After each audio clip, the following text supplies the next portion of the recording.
yaitu ketika jamaah haji yang melaksanakan tawaf dengan keadaan ragu mengenai suci atau tidaknya dari hadas. Apakah tawafnya sah, Bu ya?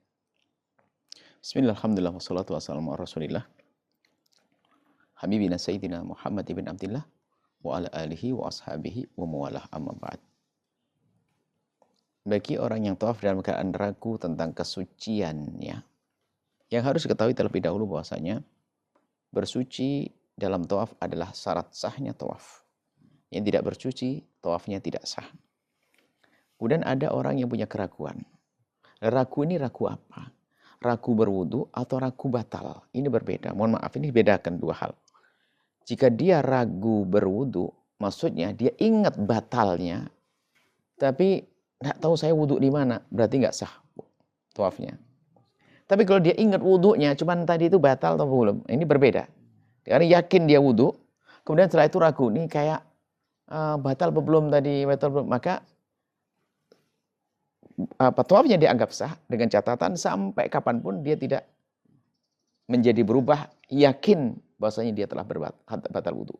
Misalnya begitu, kita ingat tadi sudah wudu di hotel.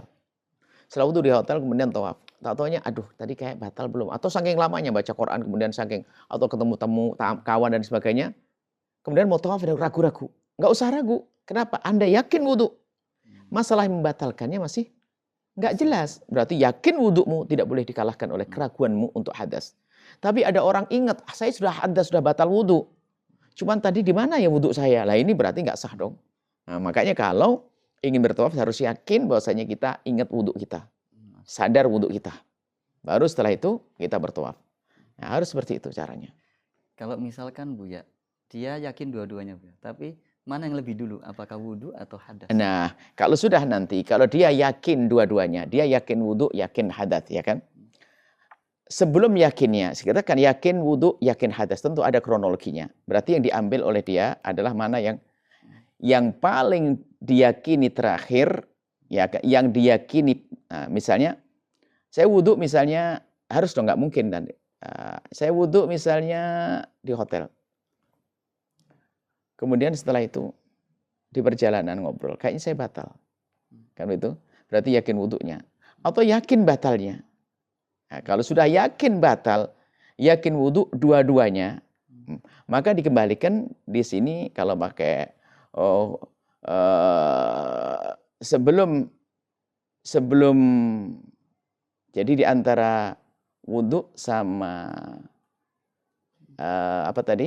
batalnya, dua-duanya kok yakin, maka harus dikira-kira mana yang paling akhir. Tidak bisa tidak.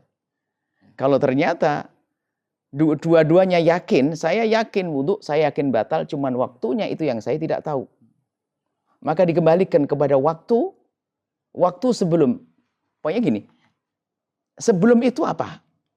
Kan pasti ada. Anggap saja waktu yang paling dekat lah. Saya yakin sebelum duhur, wudu. Saya yakin juga setelah duhur, wudu. Lah sebelumnya itu apa? Para ulama, kalau sebelumnya itu sebelum duhurnya adalah saya bersuci, maka dibalik wudunya yang diambil. Kurang lebih seperti itu. Cuman kejadian hampir tidak pernah terjadi. Mungkin ya gampangannya lah ya sudahlah wudu lagi. Cuman bisa jadi saya ingat habis duhur, saya ingat wudu, tapi saya juga ingat hadas. Tapi setelah itu apa? Saya tidak tahu yang mana lebih dulu, maka huddidama, ambil yang sebelum daripada itu. Maksudnya sebelum duhur kamu ingat apa? Kalau sebelum duhur ingatnya adalah saya wudu, ya sudah anggap batal seperti itu. Berarti kebalikan dari sebelumnya. Sebelumnya, cuma ini adalah masalah agak pelik ya. Sudahlah wudu lagi setelah itu. Tapi masalah ilmu seperti itu.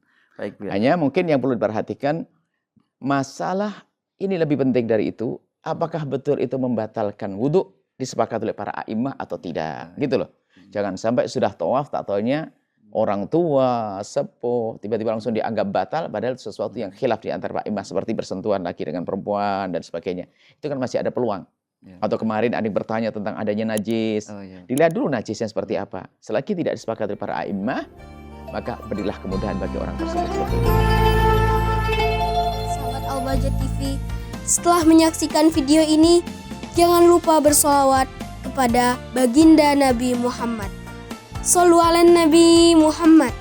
Allahumma sholli alaihi wa ala alihi wa sahbihi.